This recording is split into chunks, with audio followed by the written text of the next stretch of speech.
Greetings. Welcome to the DragonCon Urban Fantasy Track discussion of Ragnarok.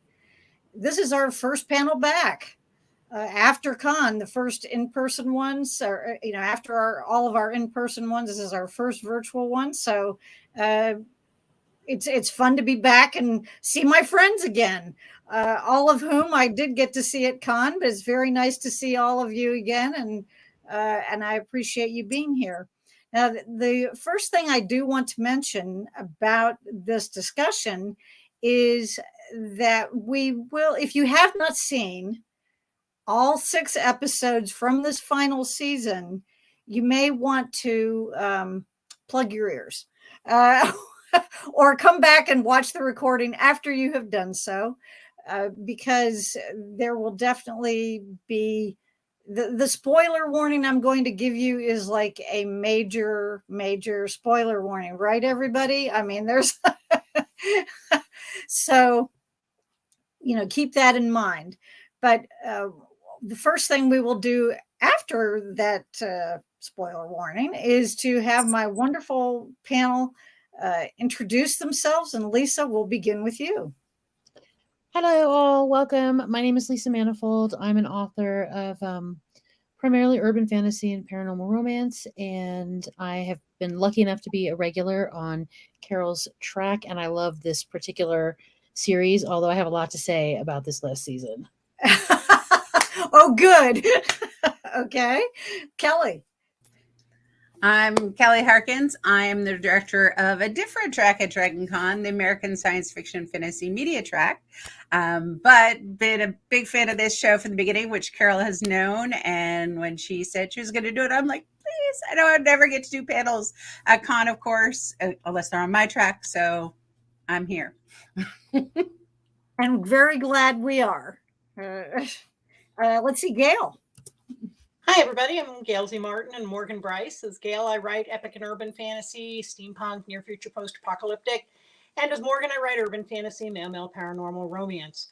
Most of the time I'm on Carol's panels because I'm an obsessed supernatural fan. Although I do sometimes watch some other things on occasion in between rewatches. There you go. Okay. Marks. Hey, I'm Marks Pyle. I'm a author, podcaster, filmmaker, and I'm always loving Norse mythology. So this show had me really curious from the get-go. I got a lot of things to say, especially that final. I have a feeling there are going to be a lot. Yes, many things will be said. And Daviar. This is going to be fun. So good to be back with my DragonCon family. Daviar Snipes, a Georgia native coming to you from Canada, where I'm up here at the Stratford Festival Theater, film and voice actor. Had the privilege of spending time with Carol in these spaces previously on the Buffy retrospective. And, thanks, shout out to Marks for being a part of that as well. Good to be back here talking about this show. Can't wait to see what we all have to say. Yes, and just in case anyone missed it in the very, very beginning, there is a very big spoiler warning. And we are joined here by one of our regulars who is a wonderful person who she comes to see us online. She comes to see us in person. Renita, it's great to see you. Thank you. And hopefully you have finished the whole series, and because if you haven't, you will definitely be, we're talking major spoilage going on here.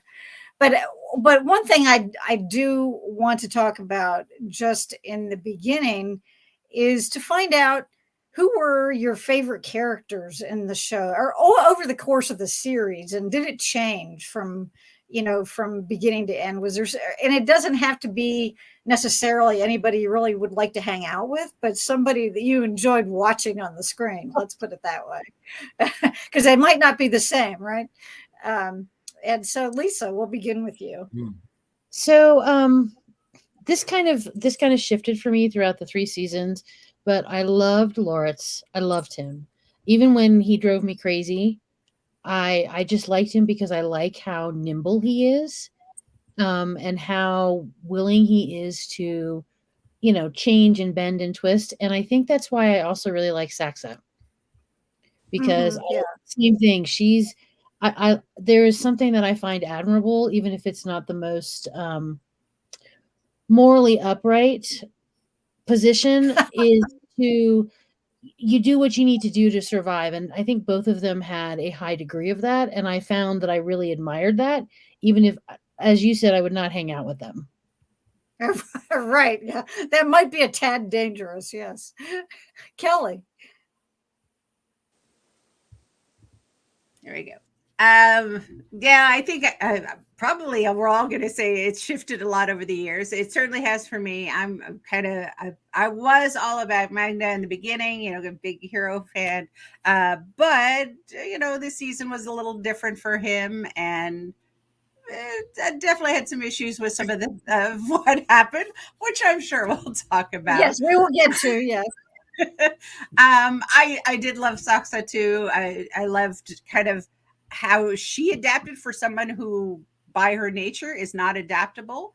I thought that was really neat to see some of that change in her through the past season and then this current season, and kind of without spoiling yet, kind of how that story ends up. And yeah, I agree, Lawrence is always fun no matter what, but yeah, I don't want him for my mommy.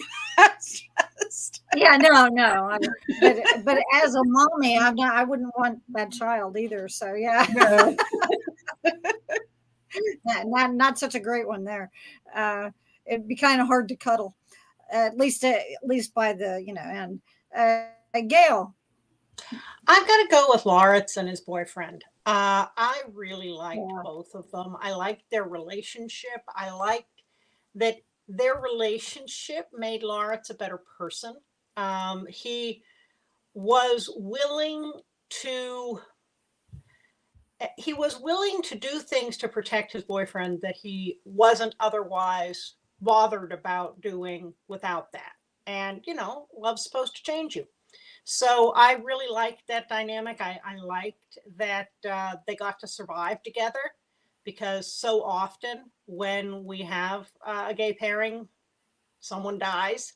So it was really refreshing to see that they lived through it together. And I just thought that Lawrence brought the Loki character so much depth and nuance. I really enjoyed just watching him. Right, I agree. Marks. Yeah, similar to what other people said. Magna I liked a lot in season 1 too, but not so much in 3. And then Lawrence kind of like went up there being way better. This was a good season for him. So both for the relationship and just like, making some good choices and stuff. Like it was more, I could understand that character more of all the choices. But I also like the shifting alliances. So I like Saxa quite a bit. And that's the one giant I felt like, of the saying they're giants. The one giant that wasn't really, could be not worth killing necessarily. But anyway, and yeah, I liked just to throw out a different one. Wotan or Odin. I liked. This is a good season with him too. So he was an interesting character. So he always had some really good scenes. Yeah, and he had these interesting pearls of wisdom he would just toss out, and it's like if anybody's paying attention or whatever, it's like, okay, he's the old guy with all these younger people, and they were all pretty young, so that was kind of interesting to watch his interaction with them. I agree. Devier. Yeah, I'm going to give a shout out to Turid. I love Turid as the mother. I just thought her journey through the course of the show, where she was just like this struggling single mom, but who was just so loving and just so adorable and just trying to hold her family and herself together as the best that she could. And to see her kind of take that journey from season 1, where she would get depressed and just eat on the couch, to like finding this man that she loved and getting married. I just loved watching the journey of her. And every time she came on screen, she brought a smile to my face. So shout out to Turid. And, I'm going to go with Fjord, because I thought in the first season, he was just like this, this pretty boy actor who loved to kind of act with his eyebrows and wear these weird like tracksuits. Yeah, those pants. Yeah, wear these weird like tracksuits that were like way over the top, like he was some like Norwegian rapper. And then we get to season 3, and I think he turned into a legitimate like villain, and a legitimate foil for Magna, who I thought was cunning and who I thought was genuinely dangerous. And we started to see that really blossom in season 2, when Magna gives up the hammer for a while. So I think Fiore's transition over the course of the series was pretty fascinating to watch. Yeah, I think I'll start there with those two. Yeah, those are, and I agree that they both had very interesting developmental journeys for their character, as well as, for the storyline as well. I mean, they were both, we find out how important Turid was actually. And one of the things I do want to mention now that the panel and I spoke about briefly, was before we went live, is that for those of you who have seen it, know that for 17 episodes, or mostly through 17 episodes, we thought we were watching one thing, and then for the last half of an episode we found out that we were really watching something different. And so we're going to be approaching the show kind of, or the discussion kind of, talking about the stuff that we did see before the big twist, because a lot of we had a lot of time and invested in watching all of these characters and getting interested in the storyline. So I think to just completely ignore it all would not make sense. Just to focus on just that last 15 minutes of the last episode. Now here Renita says that, no, I had it and then it went away. Okay. She says she doesn't mind spoilers, but okay, well, you've been warned, my dear. You've been warned for this one.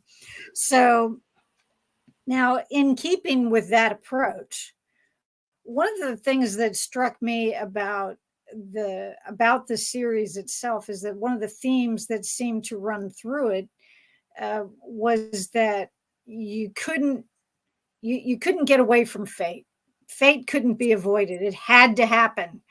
We hear all of the comments about, well, this is how it's written, and this is what the mythology says, this kind of thing.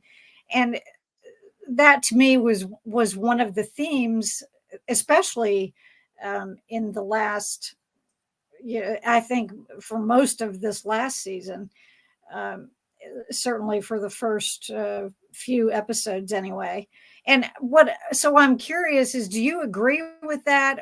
And if you have any other, what are some other themes that you felt as though were kind of ran through the series as a whole? And Kelly, we'll start with you. Until the big reveal, that is. Thursday. Wow, thanks. Big topic. I think there were a lot of them. I always kind of have, not discounting the last 15 minutes. I'm not sure I totally bought that there is a destiny kind of vibe through it. I mean, yes. I mean, Woden was always saying that, but that's his job. Right. So, but got to keep the kids in there. Yeah. But I think there is certainly, especially when they brought the few other gods, I wish they had brought more in, but that there is some implication of that. But to me, it's kind of the relationship and choices that you're making, especially when you look at the Utils and some of those kind of things, and just even the town itself, the choices the town is making. I think that there is a lot of undercurrent in there, and on those paths that you take. That to me was a lot of what drove it to me, and the choices you make, Laura, it's all those kind of things. It's just, which road are you taking? Whether it's destiny or not, it's that comes down to one of the driving things of this series to me. And because there was so much free will to me going on in it. So. Okay. Gail. Well, as anybody who's watched me on Supernatural panels know, I don't hold much with destiny and fate and all that crap. I'm definitely a believer in free will. Um, and I thought that that was a fascinating undercurrent with this. I was particularly struck by how this is the first time I had seen something on Norse mythology done by one of the Scandinavian countries, not done by, you know, England or the United States. So how were they interpreting their own mythology? And let's be honest, the term mythology is kind of off-putting. There are many people who still follow the Norse gods, and there's a Norse god revival. So for those folks, this is an active religion, not a mythology or something from the past. And so I was really fascinated to see how they interpreted this coming from their own history and their own cultural ties to it. And I thought that made it, that brought a lot of different shading to it. I was particularly fascinated with the way Odin the Allfather was portrayed, because the the frailty of his human body compared to the power of the Allfather. And so I thought there was a lot of clever, if you know, you know, kind of things going on with this. Mhm. But I especially liked that it was interpreted through the cultural lens of the culture, one of the cultures from which the belief system springs. And I thought that made it very, very different, very interesting. Yeah, good point.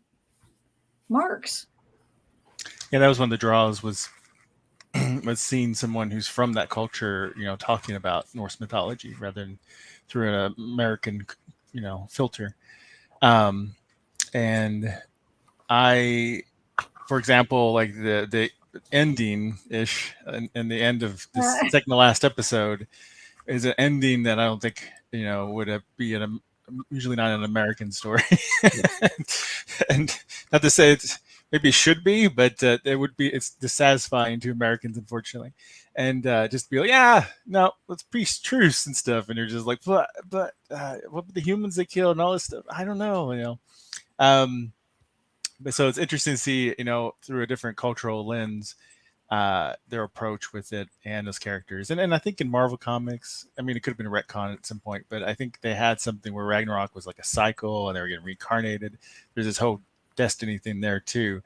So I do, you know, it's a great, Supernatural does a lot of shows have done it. It's a great way to see, like, you know, if we learn from the past, can we break the cycle or not? And approaching that theme. So it was interesting how they approached it and they solved it. Right.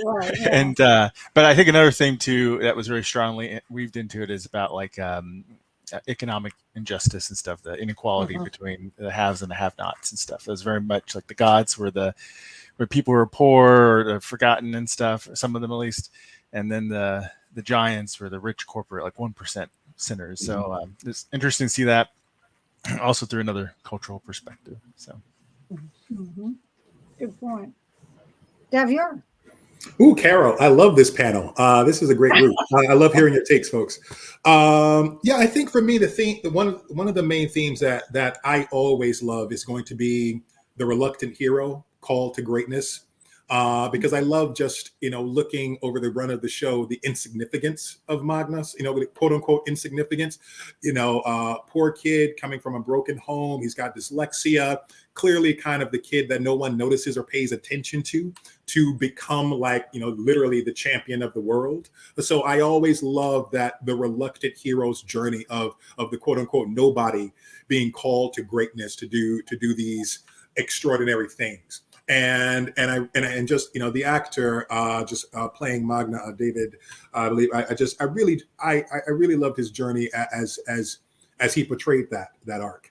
And to give, you know, Lawrence, you know, just one of the crowd favorites of the show, to give Lawrence his due also. I think also which kind of turns a little bit in the final season, but leading up to it, it was the villain who becomes the villain because he's not loved enough, or he or she's is not noticed enough, or is not accepted enough.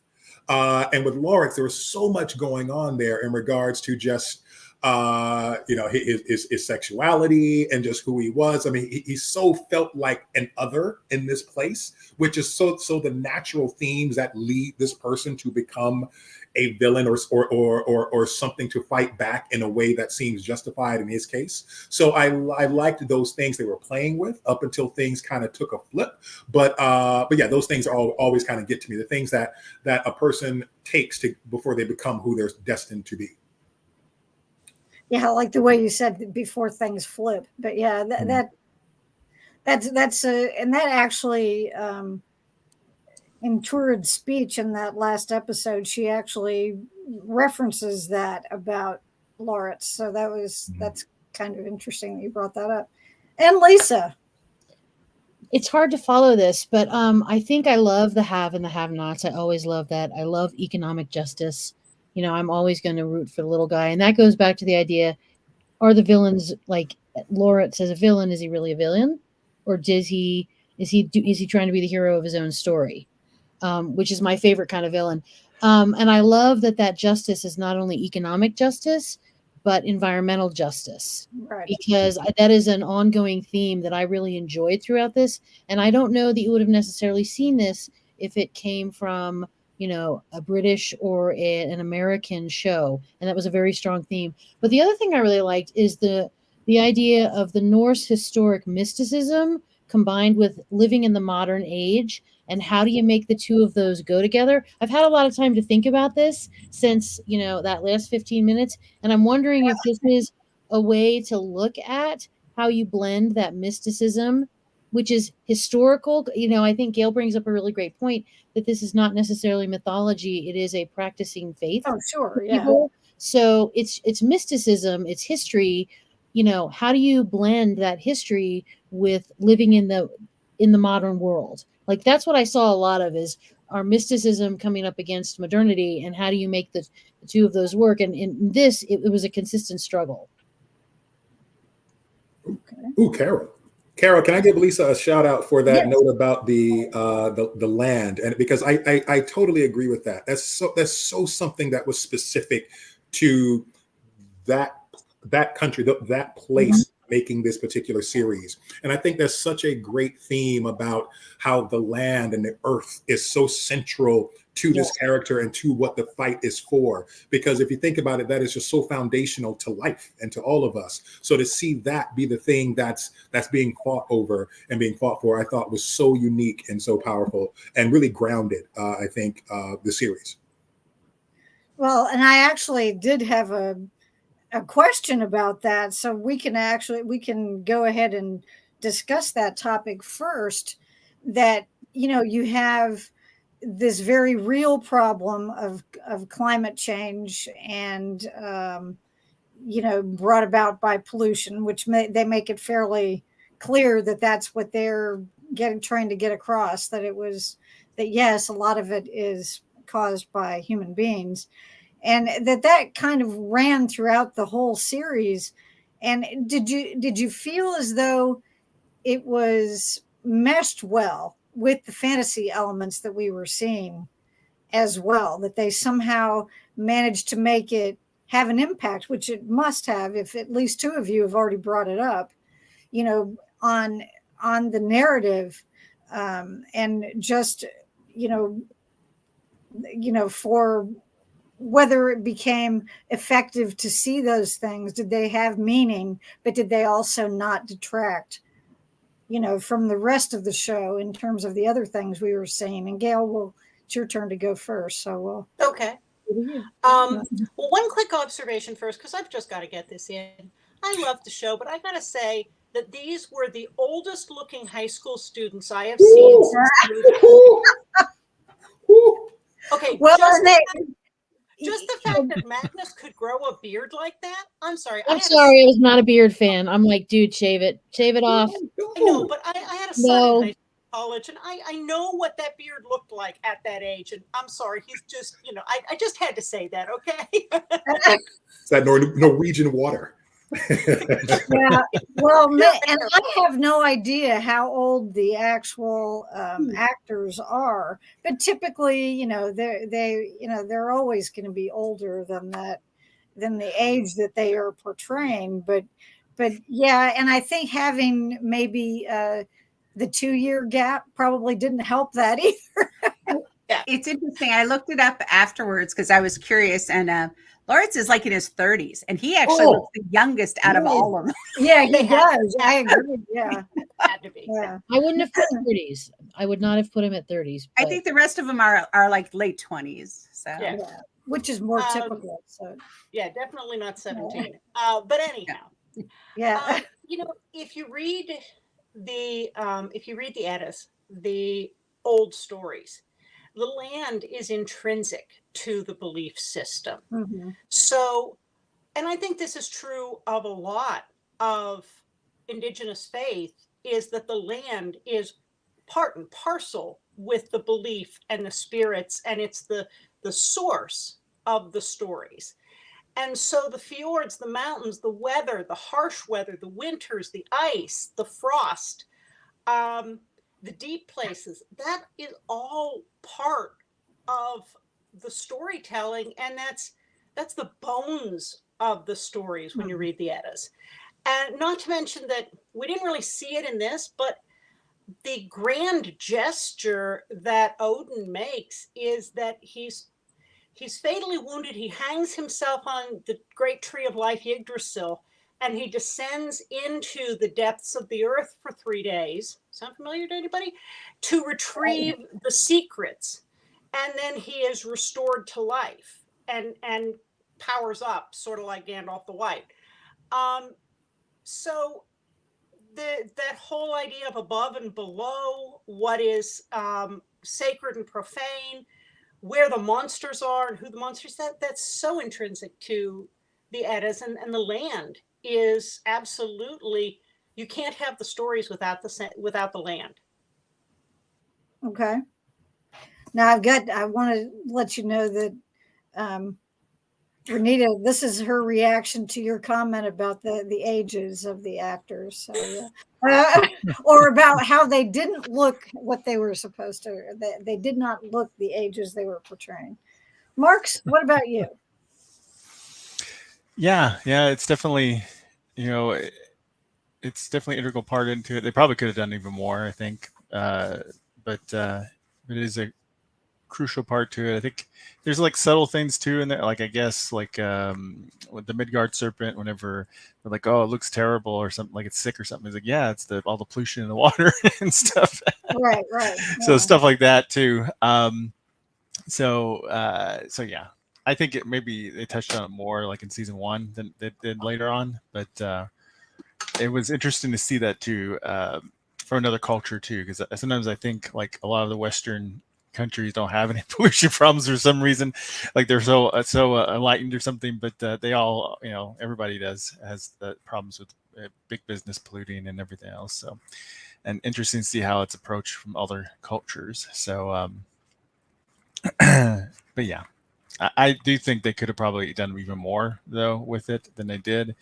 I feel like, Trickster, was it Trickster's name of the show, that did it maybe even more than this show did, but integrated that aspect more. But they did a good job with it. Okay. Davior. Yeah, even though I called out how much I love the idea, I'm with you, Marks. I wish as much as it was a part of it, it would have been interesting to see them truly centralize it a little bit more, because I think the best way they used it was maybe in season 1, but they take so much. There's so much effort in like showing you the landscape and showing you how the buildings like fit within the landscape and all of that. It would have been so cool just to kind of see them play with that more, particularly with this story of these gods and giants, because if there's any setting that is going to be perfect for this clash between gods and giants, it's these lush, massive landscapes that they're portraying to us. So I wish there was more that that they would have fleshed out with that, because again, it just never like continuing to nail home that point of this is what it's about. This land, this is the lifeblood here that we're fighting over, and the giants are destroying it, and I'm here to defend it. And I think like the more they could have played it up, I think the more that would have upped the stakes for what Thor's battle was, before we learn the truth. Right. That's a nice way to couch it. Okay. And Lisa. So I agree that I think they pushed this much more in season 1. But one of the things that struck me with this all throughout all 3 seasons is how this is such a beautiful place, and you see it in the big shots and when they're out and about, and it's just, I mean, it's huge and it's big. And I live in Colorado, so I'm used to seeing big mountains and really big vistas, and this is gorgeous. But when you go like into the town, it's very industrial and it's not always beautiful, and it doesn't always fit in with the land. And like, I always felt like Magna lived in a very gray, like there was a shade of gray over his home. And so to me, I felt like it was very quietly done. We have that he's fighting against, the big corporate, and look at what life looks like when we turn away from the land and we look towards the future, and we're just looking at how do we make the money? How do we keep the haves and the have-nots in their places? How do we, it's kind of, to me, it was like a comment on industrialization. And gone mad. And so you're in this big, huge, beautiful area, but you still have people that are living not only in poverty, but in something that's like there's shades of gray, if that makes sense. Mm-hmm. Oh, it does, yeah. And I think that I would imagine that it was done purposely. I thought it was. Yeah, because then you've got the big house on the hill, Udelheim way up there, looking down on the rest. It was architecturally beautiful, with the idea that unless you had funds, you couldn't have that kind of architectural beauty in your life. If you've ever been to a coal town or a steel town, it was very familiar. I went to school in this little place called Frostburg in Western Maryland, and yeah, that is a coal town where like coal left, same kind of thing. Yeah. Frost Town. Well, they could have named that. They could have. They could have. They could have. That would have fit this particular location. And Kelly. I agree and I don't agree as far as the environmental issues. I'll start with one thing is, yes, first season, I think we all clearly agree that was much stronger. However, I think they realized some of that. And by bringing that Isolde back in this season, we saw, kind of the, oh, wait, she was kind of the trigger. And we, as her, basically a spirit guide or something, we saw that kind of coming back in a little bit. So I think there was that awareness of that, they dropping in more about the serpent, of course, and things like that. I think it could have been more, but I think there is some of that as well. I will say I've been lucky enough to visit Norway, but the southern coast is much more hospitable than the northern coast. And from what I understand from doing my own research is like the town that they based Edda off of is that northern coast, which winters are brutal there. So, it's tends to be kind of a grittier kind of thing. It's not quite the pretty picturesque coastal town that further south you tend to get more of. But so I do think I could see a lot of your points on that, but I think they were aware of that, and I think they were making an effort, but the shorter season and everything like that, I think that impacted some of those choices too. So right, because they did have another story to tell as well. So and I think that they had to be careful too in terms of the balance, because if what you're doing, if you want the theme to be intrinsic to the story, kind of like Gail was saying, that's the way that that what we think of as mythology of those stories is that that's one thing. But then if you're trying to hold the attention of an audience, you're going to have to kind of not let that aspect of it overshadow the other parts of that was probably the reason people were turning in, or the majority of people. So it's nice that they were able to get in what they were, about that topic. And one of the things that occurred to me just a few episodes into the season, well, of course there aren't that many episodes, is how some of the parallels between Magna and the hammer, and then Laurits and O, the serpent, and those attachments had a lot of similarities, but they also had some differences. And how do you think that those relationships, that the way that those two things were portrayed, how do you think that affected the narrative of what we saw this particular season? And Marks, you go first.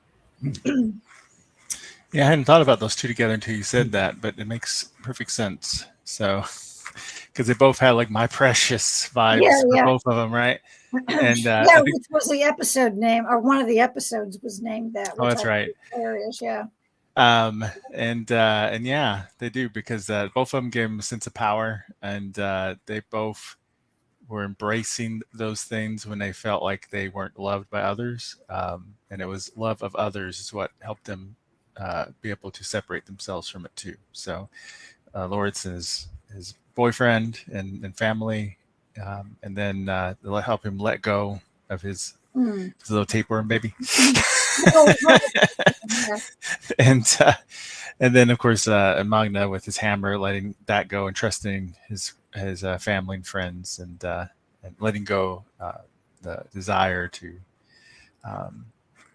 go violent, get violent justice against those who felt wronged him and stuff, and but also accept love, and eventually maybe his ex-girlfriend will accept him back, maybe, or at least he can move forward. So, or I guess she did accept. I don't know how that went, but who knows? Who knows what will happen there? Actually, it looked as though it was going. Man, I've even been there. Who knows? But yeah, that's a good point. That is very much a thread for both those characters in that season. So, and traveled a very similar path. Devior. Ooh, yeah, this is a fun one. I kind of like the Magna side of it more than I did the Laurits side, only because I still had the anticipation that Laurits would become the Loki at some point.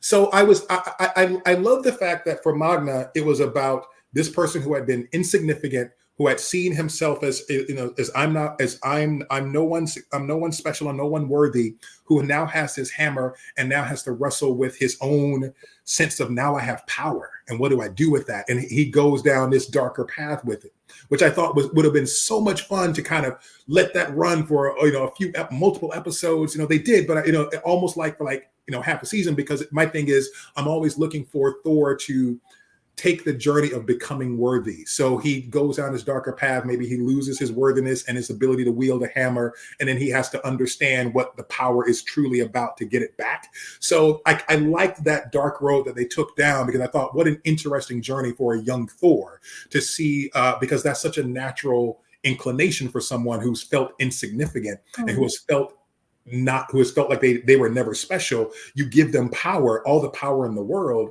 and of course that's going to there's a huge chance that it'll affect them negatively. And with Laurits, it was interesting because having O was such a softener for Laurits. It didn't give Laurits the sense of, now I have this and now I have power. It softened Laurits to this way that I wasn't expecting. And for me, that was a little bit of subverting expectations, because again, I'm waiting for Laurits to blossom into Loki, and I saw the shift, like, oh, we're not getting that. And so I'm still wrestling with how I feel about it, but seeing the two roles that they put each character on, I thought was an interesting play. Okay. Lisa. So with Laurits, I really liked the O storyline, because I agree with Devior. It did soften him, because for so much of this, he really embodied like my understanding and you know, a lot of your understanding is based on your first initial exposure, but my understanding of Loki and how Loki is very confident and very sure of himself, and even when he's not sure of himself, he's going to present as such. And so O to me was not like a chink in the armor, but maybe putting down the armor. And I liked that. Right. And I think that the idea that this kid that has never felt significant all of a sudden has all the power. Like, I fully expected this season for us to see a struggle between the good and the evil in Magna, because you get the hammer and you could, like, now you have no limits. There's no box holding you in. There's no restrictions. What happens? A lot, you know, most people, most normal folks, even if you're a god, we get a little punch drunk with power. And so I wasn't surprised to see, you know, the turn down the dark road, because to me that's a legitimate, like, how, you know, what makes you interesting as a character and turns you into a good guy is what do you do when you're faced with the opportunity to just have unlimited power and go bananas and have no one stopping you, and how do you pull back? Which may also lead us a little bit into the ending. Right. So Loritz was not as expected for me. Magna was a little more expected. Okay. Kelly. I agree with much of what's being said. I did totally expect Dark Magna, you know. Right. So, and It you know, was 'cause the that- beard. yeah, with the beard on top of that. Absolutely. I absolutely, and I was loving it. I was like, yes, cool, for much for the same reasons you all have mentioned. I did. I was a little kind of wary about the Laretz thing, because I was like, first off, it was kind of gross in the beginning. We had the tapeworm, but okay. But I think there's another element in there, is the idea of secrets have power. And in that sense, because he had a lot of secrets on his own preferences and his own, you know, what he wanted, what he saw of himself. And this was another secret, and he could hold it. And, you know, it isn't until later that we find he's kind of told the Utils about it, so that he's like, well, you know, I released it. It's got a secret weapon. And, you know, and he'd kind of hid it from Magna and for a while, until finally let it out in season 2 a little bit. But so I thought that was interesting. And unless I'm misremembering it, because I did watch it like that weekend it dropped, didn't O return the hammer too, which I think is a certain symmetry there, you know, it's like, so that also really ties into that cycle of things. And, you know, the secret of the kind of chink, as you put it, is what brought back that power to Magna too. So knowing that resolution, which I really loved, because of course in Norse mythology, you know, while they talk about the Midgard serpent being Loki's kid, you know, it's not something that is ever like, oh yeah, it's my kid. You know, it's never kind of written into any of the lore. So, Or I was really explained in quite that much detail. yeah. I thought it was really interesting that they did it as a tapeworm. I mean, I was personally grossed Right. out by that, but I thought that was a really great interpretation of the idea that this was a child of Loki. Mhm. Mhm. Gail. One of the things that fascinates me with the way they interpreted the Loki Laritz character is that the Vikings had a lot of ambivalence about the use of magic. The gods, yes, all that kind of thing, but they were actually very ambivalent about magic. They viewed magic as being the sphere of women, particularly women who were weavers and spinners. And so for a man to do magic was to take on feminine characteristics. And they were not real keen on gay relationships either. So you have that in Laurit's character where he's gay. He is a mother to O. He is, you know, there's a lot of gender fluidity there. And I think and then knowing that background about the Seors or the witches, that to me brought more shading into it, thinking that surely coming from this culture, somebody had to have been aware of that when they wrote this. So I thought that was interesting. And yes, I agree with everybody else about the dichotomy of the struggle for power, the struggle to let go of power, the the importance of family in getting a perspective on what is Power 4 in the first place. So yeah, I think all of that was very well done. Okay. Well, there before we discuss the last episode, what are some of the other what are the aspects of this over the course of the series? Some of the aspects of the series that you yourself particularly enjoyed or appreciated? I mean, like, was it the visuals? Was it the incorporation of the mythology? Was it the character? Anything that you happen to particularly enjoy about it? And Davior, you get to go first. Whoa, okay. For for me, I still think the highlight of the show is the first season. I think it was what drew me into that show was the wonderment or just the wonder of watching Magna discover this thing about himself, of who he was destined to be, and have him take that journey of discovery, and and I think him understanding that this is my destiny. I will take this on, and taking on Vital at the end of the first season. The M83 score that was the theme for that season. I thought was really great. So I think to me it was the setup of the show and creating this world in this lore in this modern setting. What I was continually fascinated by, and I was always interested to see how they were going to keep playing with that through the run of the show. How these gods and giants were going to keep manifesting in these grounded and modern ways, and what they were going to do with that. That was like kind of the gimmick, quote unquote, that I thought was so fascinating to just kind of continually see.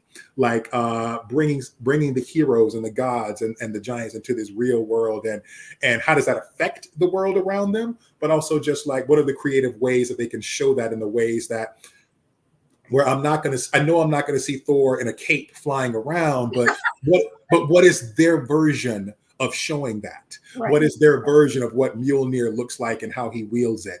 That was the thing that always kind of kept me invested in the show that I loved seeing. Okay. Now I can't help it. I'm just seeing Magna flying around in a cave. Yeah.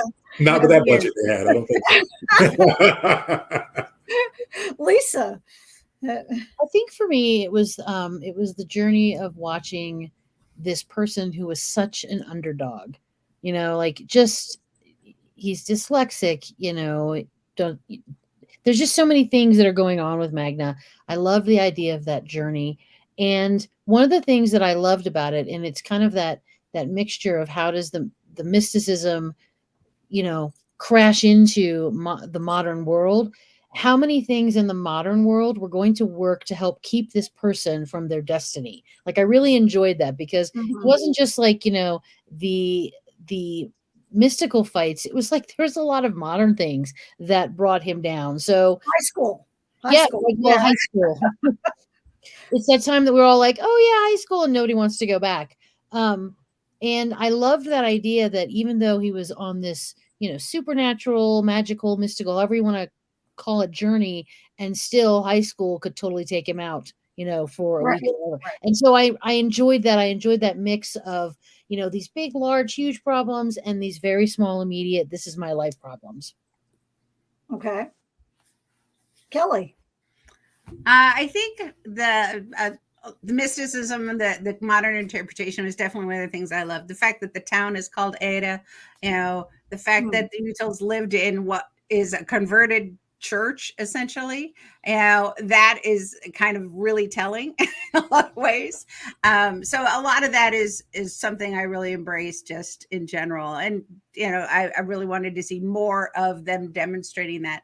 And, the fact that they actually, even though I think, because we were on the first panel together, and I remember many of us were, and I remember just thinking, oh yeah, Lawrence is Loki, right? But they never said that in the first season, not at all. But so if you didn't have that understanding in mythology, then it was like, you'd be like, what? So I really loved being able to go, oh my God, that is so done, and just so many of those things were what I brought into place. And when they started bringing in the other gods, I was like, love that it was not just classic, stereotypical Scandinavian looks. I thought, oh, neat. And, you are bringing into a modern world and in that sense of things. So those are things I would have loved them kind of dropped off a little more Easter eggs like that.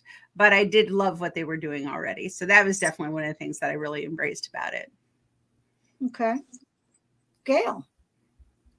One of the things I thought was very interesting, and we saw it especially in that last episode when Magna's going through, he's cleaning out his room. He has that box and it has his old comic books in it. And he flips through the comic books. And there was kind of a blink and you'll miss it insight that the comics really embraced the whole violence piece. And there was almost well, yeah, who cares if we bring on the apocalypse and Ragnarok and end the world? It'll just be reborn afterwards. Kind of like, yeah, screw the collateral damage. Everybody just gets reborn. And he chose to go against that. But the comics really elevated that. And that was, that was the drama of the stories. And so when he takes the box out to the garbage, he is also taking that viewpoint to the garbage in a way. And that makes all the difference, is his rejection of the romanticization of the violence and rejecting the collateral damage of bring on the apocalypse, we'll just make a new world, and protecting the world that is. And that goes right along with the environmental themes. But the idea of, no, maybe the stories say we'll get a whole new world, but I like this one right now. Right. People, let's protect it and screw the violence. And I thought that was kind of a blink and you'll miss it thing. But as I thought about it afterwards, I thought, okay, I think I saw that. I'm sticking to my story anyhow. Well, he does make the comment.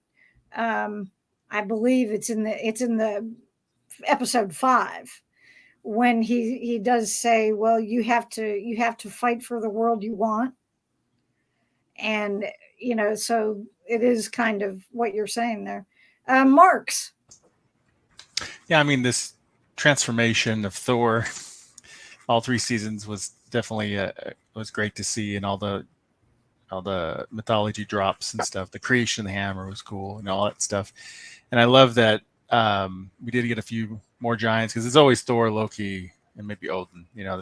That's what everybody thinks of in the US, at least because of Marvel. And there's so many gods, and it's nice that they at least touched on some of them. I wish they did more with it and tried to pull some things that are really lesser known and done that a little bit more. But it was great they did what they did do. And also that they created giant characters, because giants are so important as enemies in Norse mythology, and we don't see them much in MCU and stuff. I mean, they have them kind of as a big bad, but they're not really fleshed out characters or anything. So it's interesting they tried to do that with giants and try to get a little bit like lore, like they got really funky dancing and music. Yeah, right. They love their mead and they got their weapons. and they go all nuts with that mead, yeah. But it was interesting when they explored those things that we haven't really seen or that much in the US, and get their own spin and take on it. So, and then also like, the whole idea of just, trying to end the cycle of violence, that's so much in the world, right? And everything, you get caught in cycles. You're not careful. I always want revenge for the next thing, and then you want revenge for the revenge and stuff. And it's interesting that, he chose to do that and let it go and everything, so, but still remember the person who died in the beginning, who started the whole thing. He still remembers her, but decides to move on without the violence. So coming full circle. Yeah. Well, but talk about coming full circle. Now we're going to talk about that final episode. So, and I know everybody has lots to say. But I would like to still give people a chance to say something first, and then we can have like if it ends up turning into a free for all after everyone gets a chance to say, that's fine. But yeah, so in the last half of that final episode, we find out that what we were seeing was not what we thought it was. And my question for you is, what did you think? How did you feel when not just when you were watching that? I mentioned before we went to air that I'm pretty sure that my jaw had fallen open at some point. I probably needed to prop it back up. And how surprised were you by this? I mean, we did get a couple of clues. There were a couple of things that didn't really make sense earlier in that same episode until we find out what was really going on the whole time. But in any case, I would like to hear your takes on it. And Lisa, we are back to you. So I'm really glad that I watched the streaming because I was able to stop it and say the bad words. Like, I'm sorry, what did I just see? And then I had to rewind a little, like go back a little bit and be like, okay, I need to lead up to this and see what and I did watch the episode more than once because sometimes I need to go back and look at it. And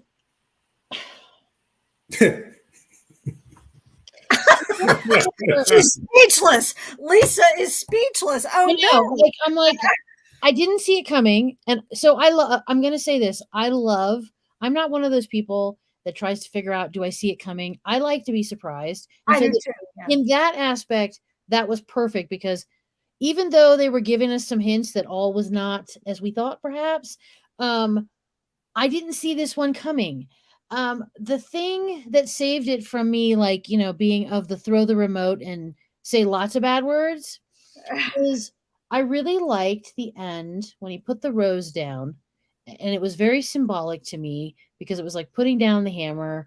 And so to me, that suggested that even if this was real, he was choosing to go with this world, kind of like what Gail was saying earlier. I choose this world. I choose not to destroy this world through Ragnarok. I choose the people in this world. This world right now, this time is important.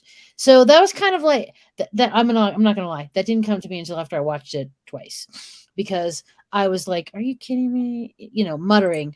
You were still too upset the first. It wasn't even upset. I was just like, "How did I not see this coming?" And how are you getting here? So I was trying to make sense of it. So the rose really helped me, but I feel like this ending could go a couple of ways. Like it could be completely legit because yes, this is setting down the mysticism and moving forward with trying to make this world right now better. Or it could be the way it was explained. And I'm like, I don't know. I'm still, and I actually went and talked with somebody who also watched this, and she had a lot more bad words to say. She is not reconciled to this ending. And I was like, did you watch it more than once? And she was like, yes, I have. And I don't talk about it. And I'm like, all right. So I feel like this is going to remain one of those endings where it doesn't matter how many times you watch it. You're either going to find a way to reconcile, and I'm kind of halfway there, or you're not, because I think they left this open so you could have a couple of interpretations. And I think Mark said a really great point early on. This is not the way that American audiences are used to seeing this. Do I think this is more realistic? I do. Do I think this is what I'm used to consuming? I'm going to say no. Okay. Kelly. Oh, well, I will tell you that when we finished watching, I was watching with my husband, and he was like, what? And I was like, I instantly started rationalizing everything and being, oh, that's not what they mean. And I had this whole explanation that just spilled out, which was probably incomprehensible. But I think I was like, oh, well, no, think about it. It's like the Eddas, these are like modern mythology, but, and I don't know where I was going with that, but it was like, I was just so sure that it was not actually, a delusion, which will flat out come out and say, I I have a lot of issues too, as we all do, I think. I did see that someone on YouTube was like, "This is the worst finale ever." You know, I was like, I'm not too sure. I disagree. I also I think what it comes down to partially is it to me it just doesn't fit. Not it's just like feels like it was shoehorned in because we're like, oh, we got to wrap this up. How do we do it? And in that sense, because it just I love the idea that he's embracing a better world. That's awesome. And I would be all about that if they had maybe laid the groundwork more for that. But it doesn't feel like they did. And that's, I think, why it sits so Girl, bad. I was deep in rationalization too.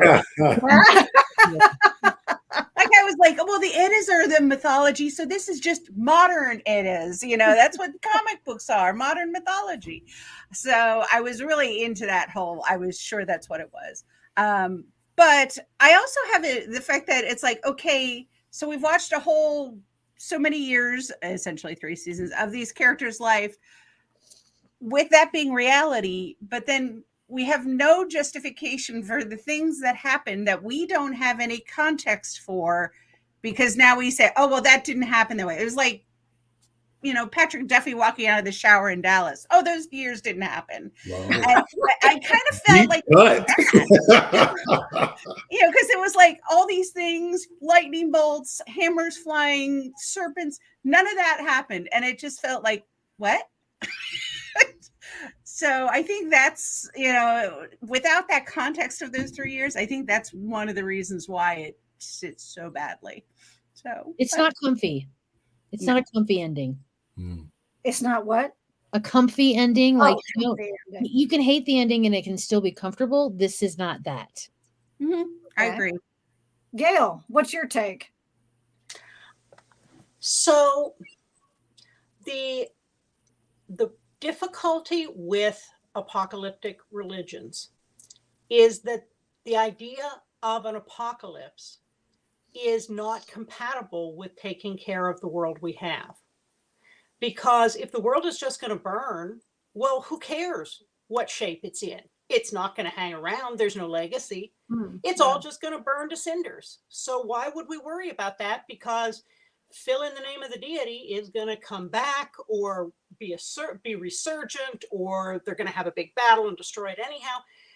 And that's true. That's part and parcel of apocalyptic religion. So if we are looking at the environmental piece here, that the world is sacred, then burning it down just to have a battle to see whose body part is bigger is not that doesn't match. So in that sense, I thought it was a good ending. Carol's going to laugh, but I'm going to say it sort of reminded me of the Supernatural finale in that Sam and Dean beat God, but they did not have to grind him into nothing. They left him powerless and walked away. They didn't take the massively violent possibility that could have happened.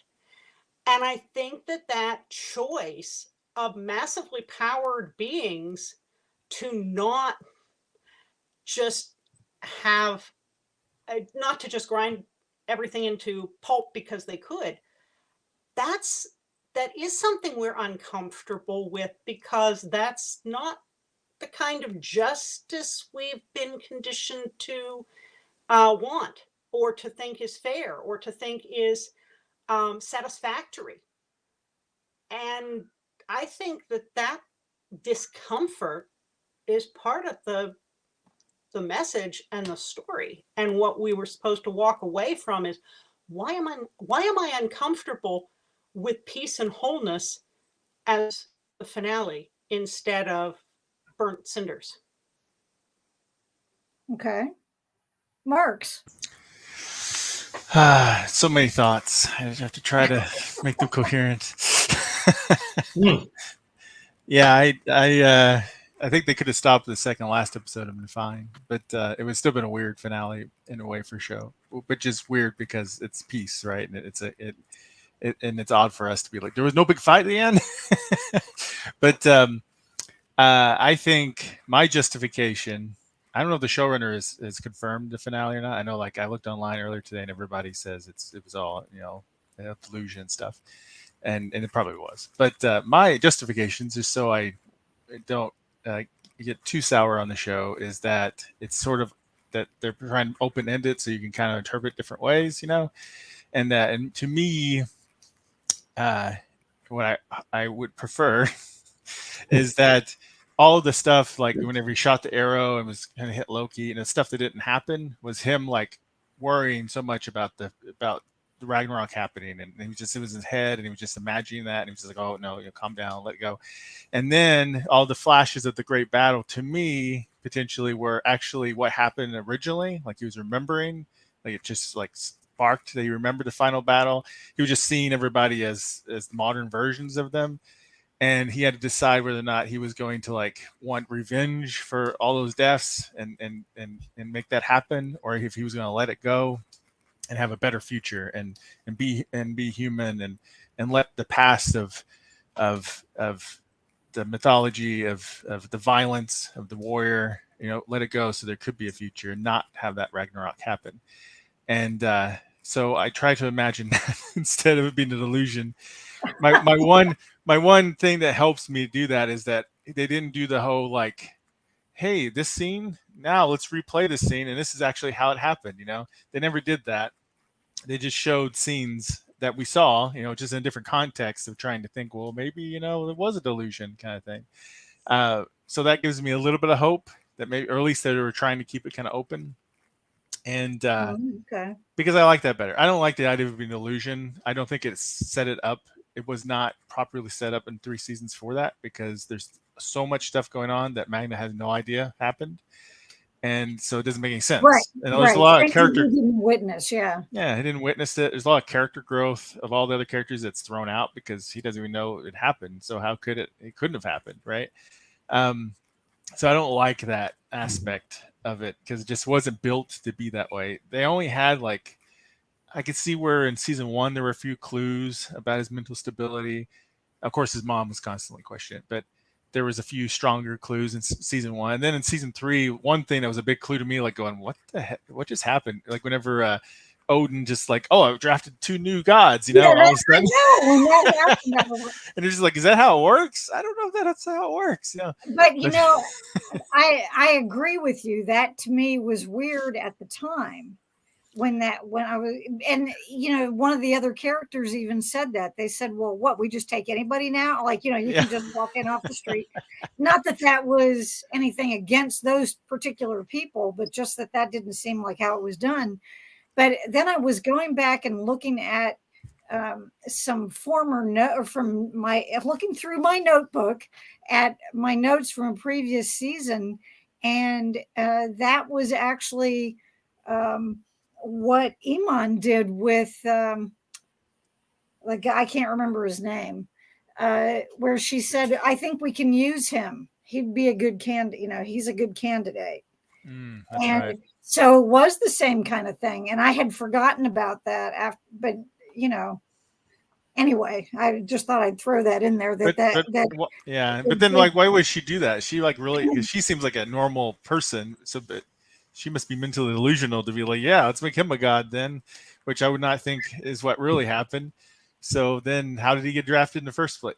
There's so much stuff that falls apart when you start thinking about it, because it's really hard to make something like that story-wise. You can get away with in a movie, there's movies that have done that before really well, but for 3 seasons, I don't even know if the showrunner or the writers really, I don't think they were 100% committed to that, and I think they just made that choice because it was getting canceled, and I don't know, but anyway. They knew from the beginning, though. I mean, I think that they knew from the beginning of the season that was going to be the last one.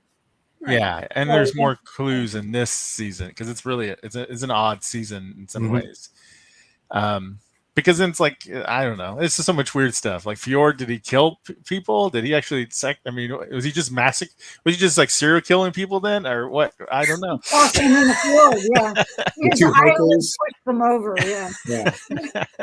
All right, Gavior, what you got for us? Look, Carol, you and I have talked about one of the greatest TV shows ever, Buffy the Vampire Slayer. One of my favorite episodes is season 6, Normal Again, where it's this episode where we think maybe all of this was in Buffy's head. And that was an episode in a 7-year run of a show. And it was something fun to play with. Maybe if this had been like an episode of, is this in Magna's head? Right. Maybe that could have been something fun for us to play with. But making it the foundation of the show, I still don't know how I feel. It's like I'm confused and I hate it, but maybe I think it's brilliant but I can't think it's brilliant because at the same time, to what we've all been pointing out, some parts of the idea feel so slapped together, and no, clearly that's not what we're really doing here. It doesn't feel. I'm just at a loss for how to take this, because to spend 3 seasons investing in a particular journey only to realize, and shout out to Kelly for going back to a Dallas reference, it was all in my head. It was, it's that's one of those classic, like, cheap concepts that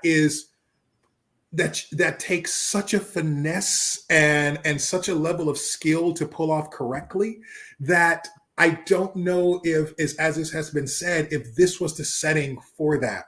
And I kind of got worried when it was the end of the episode previously, Farewell to Arms, where something about that episode just felt weird. Like when they were all going to rumble in like a back lot. And I was just like, this just feels slightly off. And then to see that followed with this episode of, didn't see this coming. I'm just at a complete loss. And Gail, I like your point about how, with this being said in Norway and how this being made differently. I don't know. It's like, for me, it's like, I think there could have been such an interesting dramatic point that could have been made, that they spent all like 2.5 seasons, 3 years building up the land, the beauty of this land. This is what we're fighting for. And if we did actually have a battle that destroyed all of this and leveled this place, then it's like Thor has to kind of wrestle with, maybe, what have I done? Like, yeah, we had to have this battle and look at what it cost us. And it's kind of, where does the hero go from there? And even if that's like how the show ends, with the hero being, is this what the legacy of a hero is? Destruction? I think there are so many ways that they could have gone, the trope that we thought they were going on, where they still could have had interesting ideas of, what is it? What is peace? What is it to be a hero? What is the cost of this war? That could have been fascinating to see. So I'm just kind of all over the place with, like, what were they really thinking? What was really the motivation of this finale? And what was the statement that they were really trying to make with it? Because right now it feels like it was just a cop-out. Can I also say, I'm sorry, go ahead. Well, you go ahead, Lisa. I just want to say, from a practical standpoint, season 2 was 2021, and then this is 2023. With all the things that have happened in between 2020, 2021, and 23, I kind of wondered if Netflix said, hey, you know what? This is it. Wrap it up. Because I think, Mark said something really that I think was very appropriate. They didn't do the buildup that would make this ending be legit.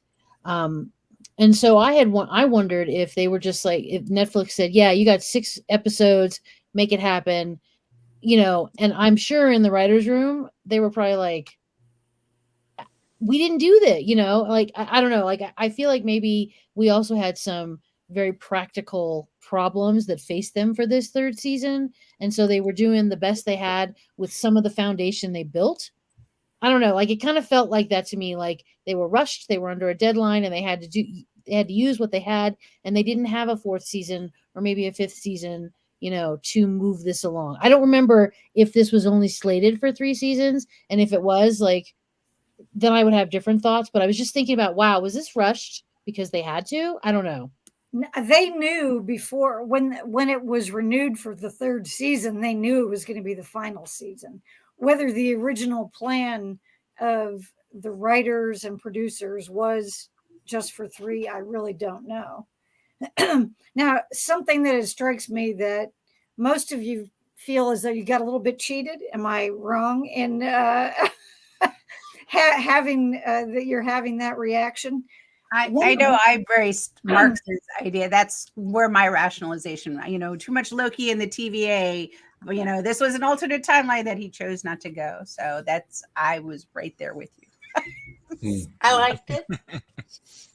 You did like it? Yeah. Well, I think we talked about, like, there's a theme of climate change. There's a theme of, breaking a cycle of violence. There's a theme of, I guess, giving up childish delusions and becoming an adult, I guess.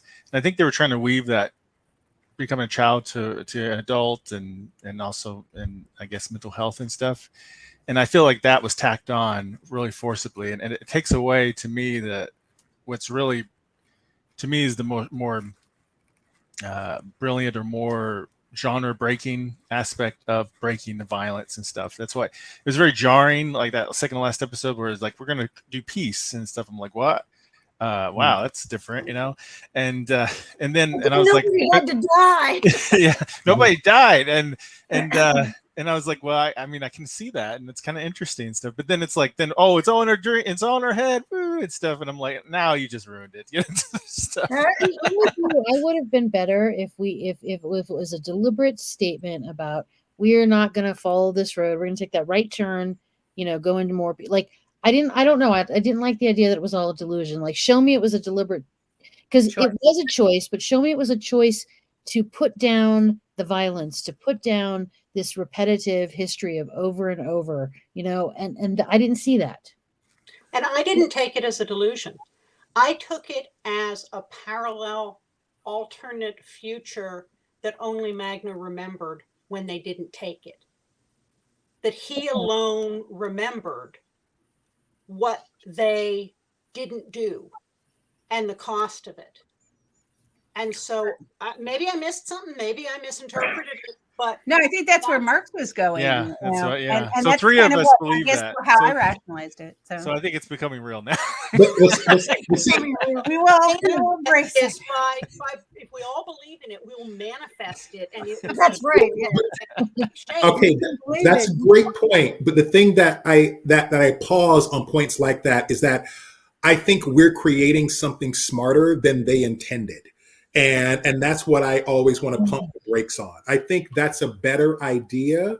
I think that's a good idea, but I'm not sure if I believe that that's what their idea is. I agree with Debbie. I didn't see the foundation for making that right turn and taking a better choice. Like, there were things that happened in previous seasons that just said to me, this, we're gearing up for the fight. We're going to do the thing. And it just felt very abrupt. Like, the car crash into the wall versus, oh, this is an option. We're going to take it. Yeah, the graduation was the only thing that said that. Yeah, and I'm coming at this after almost a decade of reading fix-it fan fiction that says, well, what the writers forgot to mention but really intended was this. So there, you have my fix-it fiction. So I watched this with my wife, and she was just like, "Are you kidding me? This is all a delusion or something so stupid." And I'm like, "No, wait. It could be interpreted this way," and that's what I think. That's what they meant, And I would love to see. I was glancing online real quick to see, like, because I didn't realize everybody thought it was 100% in delusion, and that's what it looks like online. And I was just trying to find like a showrunner or writer, someone who confirms that or not, because I suspect the way it's shot, the way it's done, is that maybe that's what they wanted it to be, but they were like, that's going to be so controversial. Let's make it kind of open-ended and artsy and stuff, and you can interpret it the way you want, kind of thing. And that's what I feel like they kind of did. Because to me, if I wanted to communicate to you that this was 100% a delusion, come on, it's a delusion, right, guys? I would have those flashbacks. I would have definitely had at least which ones I could practically do. If I hadn't planned it ahead. I would have had you like, oh, we do this, and then I would show like what really happened, like how did their dad really die, the bad guy dad, or how did that last fight really end? Were they actually facing each other? To some rich people with some environmentalists were like facing off the fight or something. What were they doing? Yeah. How did that scene really happen? And then I would be like, oh, okay, then I would know 100% that's what it was. I think they probably just to either be artistic or be kind of a little bit safe, they did it this way, because I can see where it could be, this either seeing a possible future or seeing memories of the past and deciding not to want to repeat it. Those kind of things could be what happened. So Can I give a shout out to Gail too for the fan fiction? I fell into TikTok Dramione fan fiction. Okay, you know what? Go to TikTok, put in Dramione, or if you really want to just ruin your day, your weekend, put in Manacled. I don't even know. Oh, no, I'm not saying it's not bad. It's just gonna suck you in and like suck your soul out. I have yet to ever dip a toe or finger or any other small appendage in fan fiction, and I'm not going there. So I want to kind of, considering some of this discussion. One of the things I kind of, because it's Norwegian Danish production, I thought bringing in Thor, and the Thor was clearly kind of a pastiche of Marvel's Thor, from the drawings and everything. I kind of felt like it was poking fun at our superhero films too. Reality with that. So I'm kind of curious what you all thought about that, because I felt it was a little bit of a put down in that sense. There was at the end when Signe says we have to put aside childish things, and what does he do? He throws out his comics. Yeah. And I thought that was kind of weird. That part of it bothered me. So 20 years from now, he'll be like, "Mom, that would have been worth so much money." No, you're exactly right. I was just about to bring that up, Kelly. Thank you for that, because I was going to say about the cynicism of that. The cynicism of we're still attacking like the geek. We're still attacking, like, it could have been his comic books, it could have been his video games. Like, he was hiding in his comics, and it's like, now you need to grow up and step into the world. And so his moment of strength is to literally throw these things into the trash can. And I was just thinking, really? It's like that's still the message that we're sending, that come on, boy, it's time for you to step up now and be a man. It's just I like the journey. Look, I mean, if I want to try to, look at the positive of this, I can appreciate that it being an allegory for this young man's journey through high school and finding his own self and being and trying to step out into adulthood. I just didn't buy it being, now you've got to put down your comic books and all that stuff that makes you a child, which I just, it again just makes me lead to the thought of, I don't know how much thought they put behind this and making this their plan. It's a weird thing for people watching a fantasy show to be like, forget this fantasy stuff. Yeah. Well, see, the part about it that bothered me was not the fact that he went and threw out the comics. The part that bothered me was what she said that made him do it.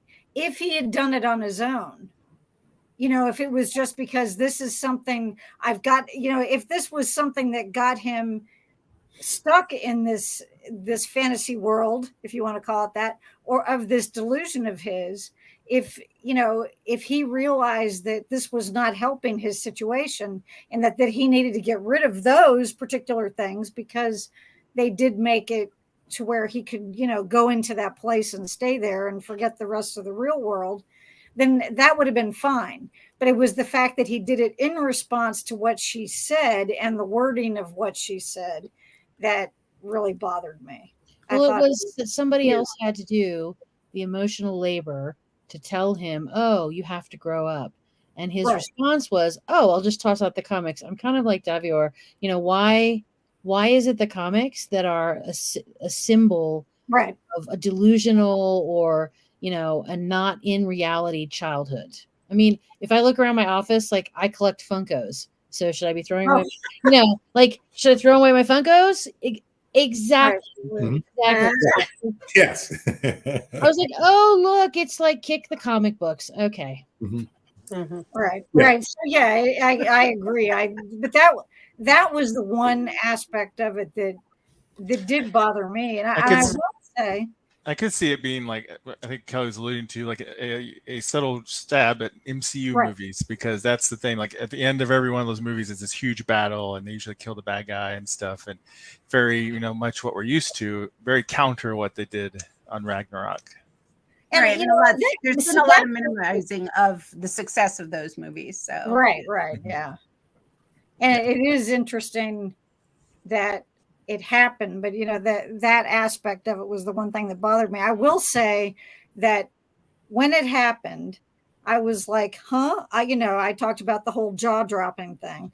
Well, one of my thoughts afterwards, after finishing the whole thing, was because there were clues, and I want to mention a couple of those. But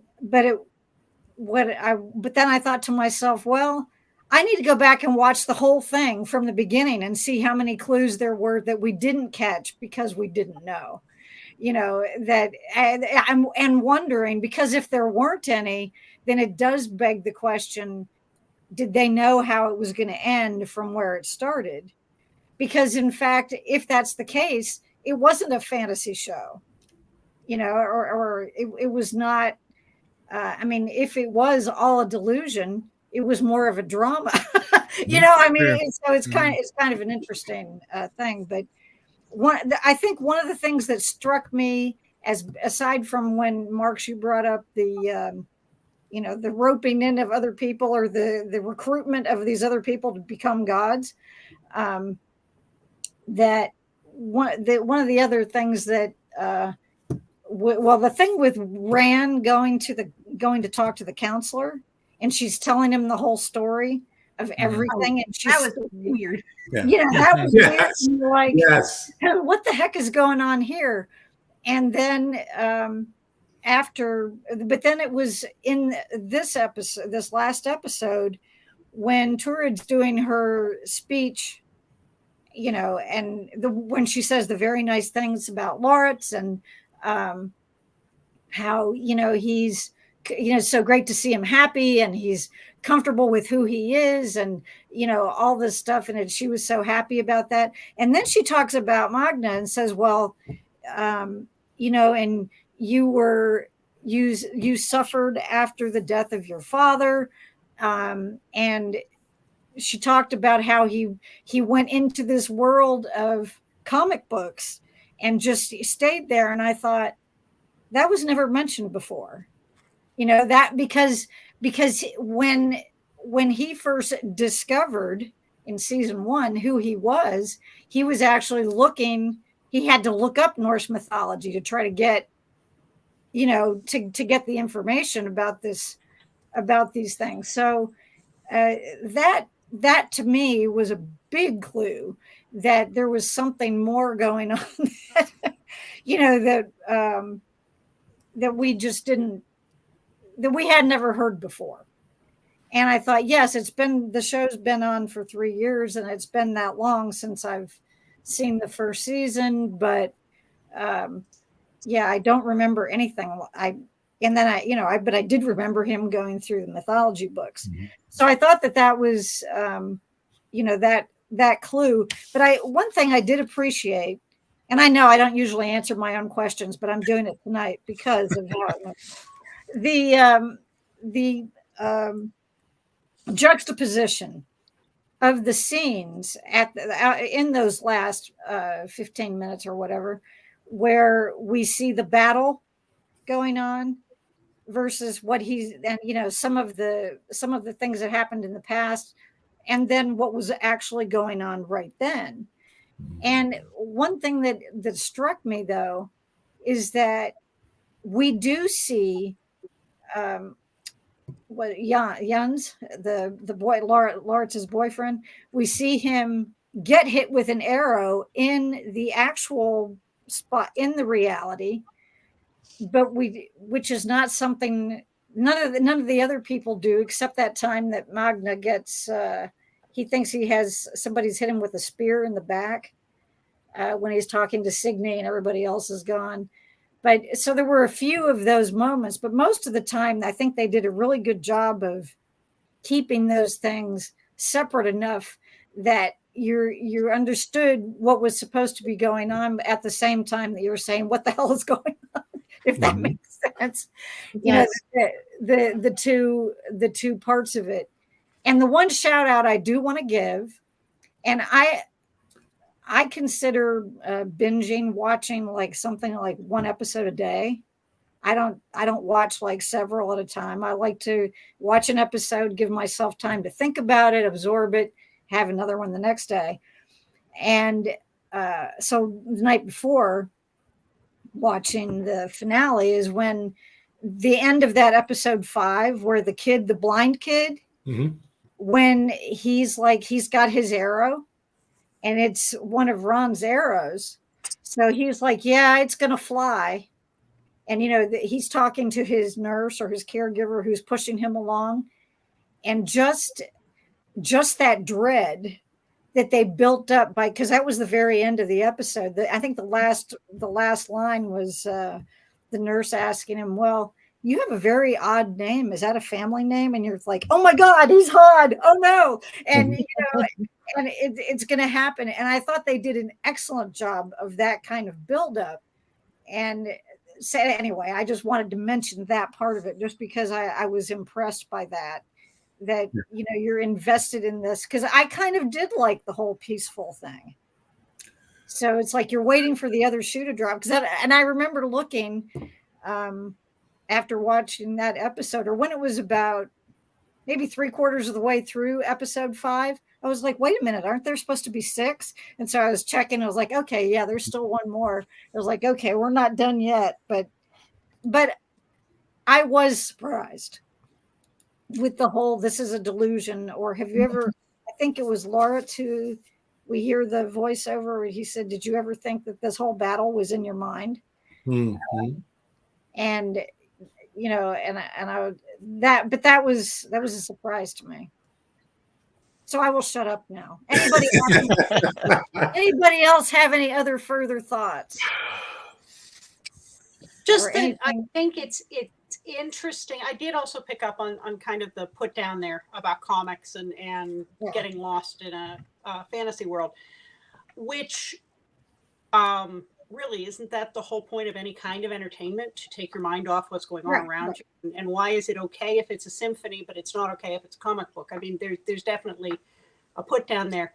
But I think it's very interesting that at least in the US and the UK, there is a movement in therapy circles to use fantasy stories and favorite characters and TV shows and role-playing games as part of therapy, because it enables, maybe the patient talking to the therapist is uncomfortable talking about their issues, but they can talk about Dean Winchester's hangups that they share. And that allows them a comfortable distance to talk about things and finally get back around eventually to their own issues. And so I think that's pretty real world impact for fantasy and comic books and TV shows. And honestly, reality is overrated. Right? Who wanted to watch 3 seasons of delusional Magna running around pretending he had a plastic hammer and doing stuff? Did anybody else have that feeling, though, that now they needed to go back and watch the whole thing over again to see if there were other clues? So it wasn't just me. Yeah, I mean, sort of, but I don't know if I have time for that. I know I don't know that I want to be disappointed again. Yeah. I feel like if there would have been more, if there would have been more, I don't know. If that would have truly been the focus of the show, and I feel like they would have earned that ending, yes, I would go back and do that. But I don't feel that ending was earned enough for me to go back and take that journey. But I will give a shout out to David Staxton as Magna. He was a 40-year-old high school student, but that's okay. I mean, he got held back a little bit, Yeah. He's actually not that old, but I really do like what he brought to a young Thor, and I don't think he'll ever get a chance to kind of portray that in another situation. But it's almost like, hey, if Chris Hemsworth ever is like, hey, I'm done, I've had enough. Thor: Love and Thunder killed it.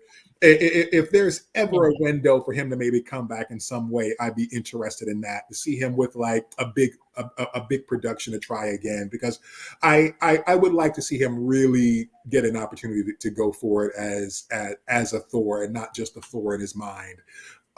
So I think that's another thought I'll add. Yeah, so I've realized now that Smallville was actually just this poor Clark Kent guy. It was all a delusion. Never saw him in the costumes. Well, next time Tom Welling's at con, we'll have to ask him about that. As long as the strike is over. Oh yeah, yeah. But Mm. you guys, is it anybody else have anything they would like to add? I've been keeping you for a whole hour and a half, and I that's usually how long these season-long things go. But this was only 6 episodes, but we had a lot to say, didn't we? We did. And I do want to thank all of you. I want to thank everyone who came and watched us live. I want to thank Renita and Kung Pao Kirby for commenting, and anybody who watches this later. And I do want to mention that coming up next month, we will be having a one-time discussion over the new Slayers audio drama that drops tomorrow. And so the beginning of November, we will have a panel discussing that. And in December, we will be starting Lost Girl rewatch. So yeah, and so we will begin that.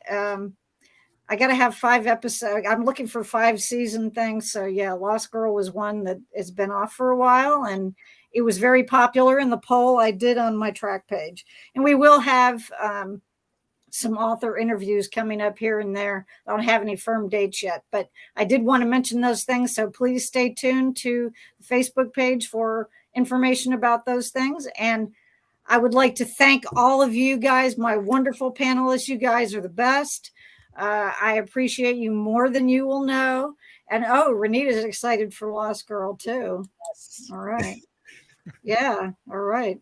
And the fact that it keeps coming and going on its own. It's like, oh no, it's Ragnarok and the time has come. Yeah. But I do appreciate very much. So thank you. Give yourselves a hand.